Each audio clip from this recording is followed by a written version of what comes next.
Come on, $1. Come on, $1. Come on. Yes! The price is right. Hey, it's Jake Mace for the Vegan Athlete.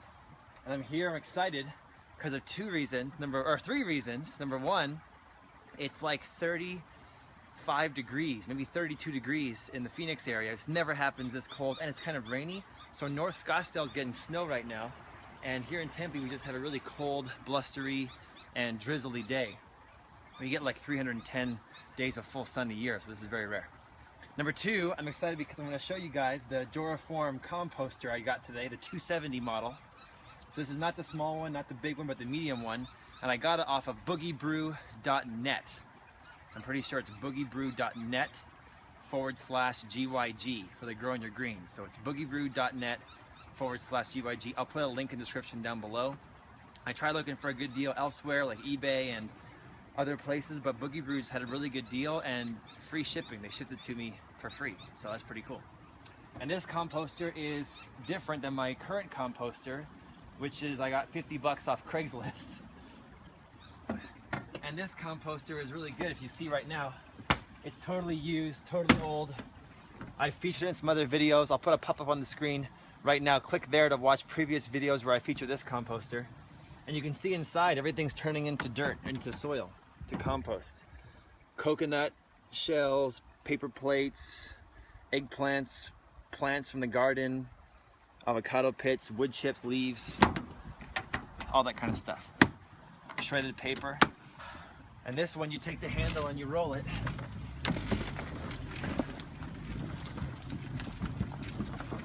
And that's how you keep oxygen inside the compost. And then you put some water in there. So on a day like today when it's raining, I turn it facing up. I take the lid off and I let the rain go inside there to keep it moist. Not too wet, not too dry, somewhere in the middle. But this one, check it out. No need for a handle, it just kind of rolls ever so nicely. Ooh, nice. This one I've saved up for a while, so it's a little more expensive. I got that one for 50 bucks off Craigslist. But this one's gonna last a long time, and I just put it together. It took me about an hour or two, because it's kind of tedious. And it's freezing cold out here. So I think that this one is much more substantial and hardcore than this one. I think the Joraform is more substantial and hardcore. It just seemed when I was making it like nothing's gonna break this one. I'm finding that this composter is having a lot of problems. For instance, it's like rusting over on the top. You guys can see all the rust that's rusting holes through it. On the bottom, it's breaking through. So it's any day now it's gonna break. I'm gonna have to put some extra secure something on there. And I had 3 of them before, remember? Down to 1 because the other 2 broke on me. So I think it's only a matter of time before this one breaks. And I'm upgrading to the Joraform. So I'm gonna fill it right now with you guys and I'll show you what I'm gonna put inside. So here's what it looks like inside, check it out. You flick these up, which are really cool. You can adjust the tightness or looseness of the clamp, which is really awesome. You open it up and it's almost like a lunchbox, like an igloo lunchbox. You would keep your stuff cool or hot when you go to work or school or something. It's insulated. This is all foam. Foam on top of foam on top of foam on top of plastic with foam. So once you close this, the foam seals itself and your compost is totally sealed. And then on the side, look over here, there's 2 ventilation holes. So apparently this is all the ventilation that you need, one here and then one here. So there's some oxygen and airflow going to the compost. But this way, apparently, it's going to cook faster, get super hot, and turn from scraps and yard clippings into usable compost for my garden very, very quickly. So I might even, in the future, get a couple more if that one breaks, or another one if that one breaks. So we're gonna dirty this thing up, because right now it looks really clean. Check it out. So both sides, we got 2 different sides. So what's cool about that is that you can have one side cooking and stay sealed, while the other side you keep adding to it. So I have enough compost right now that I need to fill both sides up, because my other 2 tumbler composters that broke, I have the compost sitting in this pile behind Pam over there. So I got to put all that inside here with some extra stuff. So let's fill it up. So this is what sits on top of my counter in my kitchen all the time. This was $6 from IKEA, and it looks kind of nice at eye level. And we put all of our compost inside there, and we take it out about once a day. So we got some eggshells from our chickens, we got some orange peels, some moringa stems, some date pits, and we're gonna dump that inside there. I don't wanna make it dirty. Wanna come watch? Come in here, you guys can see. All right, here we go. It's now used. Oh, coffee grounds, some paper towels, some onions, some peppers, because we did a pepper harvest from the garden. There we go, that's how it's gonna start. And what I wanna do for you guys with this video is I wanna fill this thing up, and then I wanna show you the progress it makes over the next couple weeks. And I'm gonna tell you how long it actually took to cook into compost from produce and yard clippings into usable compost. I'll give you feedback on the exact amount of time it took, even though it's only 32 degrees outside, which is very rare. Now, I have some paper shreddings from one of the companies I'm involved with, and they give me their paper shreddings. We're gonna put that in there, which is a good carbon source. I have another friend who was doing a lot of woodwork in his garage, and he swept up and shaved all the wood shavings for me. I've been saving these for like 4 months. So, it smells really nice, like pine or cedar or something. So we're gonna dump some of this in there, and that's gonna be a really good carbon source for us. I'm gonna do half in this slot and half in the other slot. So you can see how that looks now in there. And that's gonna be cool because that's fine shaving, so it's gonna break down really quickly.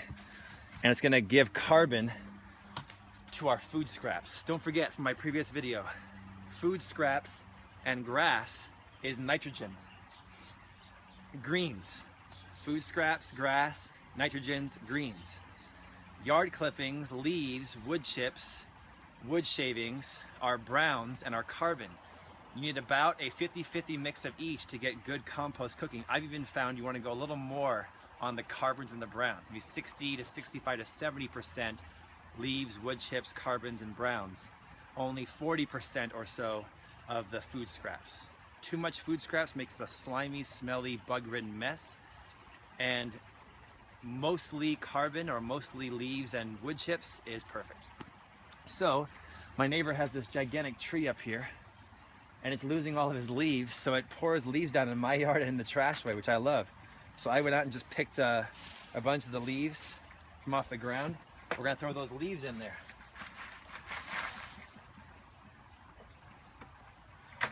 See, we're starting to make like a little stew, a soup. Then I've got this container of coconut coir that I found buried somewhere that I forgot about. And this coconut coir kind of got rained on, and the package exploded because it expanded on me. And I'm gonna put the paper bag and the coconut coir in there. Not too much, just a little bit of coconut coir to give it some extra moisture. And I'm gonna also, my neighbor gives me all their food scraps. So they've dropped off a package of juice, pulp, and food scraps. Look at all that juice pulp in there. So even my neighbors give me their leftover compost and food scraps. It's like an offering to the vegan athlete. So we're gonna throw that inside there. So now look at what we've got started here. We've got coconut coir with some leaves and some wood shavings with some beet greens and some juice pulp, and I'm gonna keep going. I'll meet you back here in a second when I filled up both sides. Okay, this was all the compost that was in the other composter that was looking like this, that broke. So I just covered it with wood chips so they would stay kind of clean looking and keep cooking. So I'll just kind of scrape the wood chips off of here. And then you'll see underneath, right about here, that's where the old compost started. And a lot of it was not broken down yet because it was breaking for a while, and so it wasn't really getting that hot. So I think it'll be good to get some kind of half broken down compost in there, which will kind of inoculate the new compost. So I'll just put a couple shovelfuls, not too much, just a couple. And then I'll cover it back with wood chips and let it set and cook some more.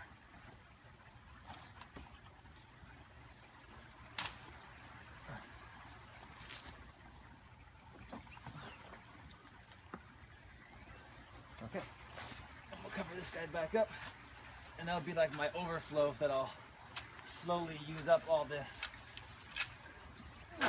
over time. So now, check out what we got here. We've totally made a mess of my new lovely composter, but it's got some good looking stuff in there. You guys see? Check it out. Let's close them up and see. Oh, one more thing. We gotta have a good amount of moisture. So the key is not to drown your compost, but to give it some moisture. And you got how most of this is pretty dry right now.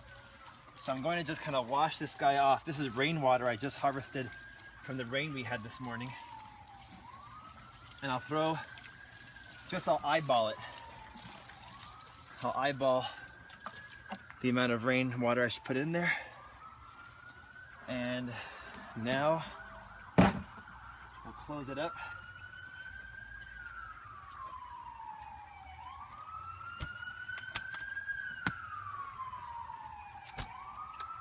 It won't be this messy every time, just the first time. Because from now on I just dump a little at a time in. And let's roll it out.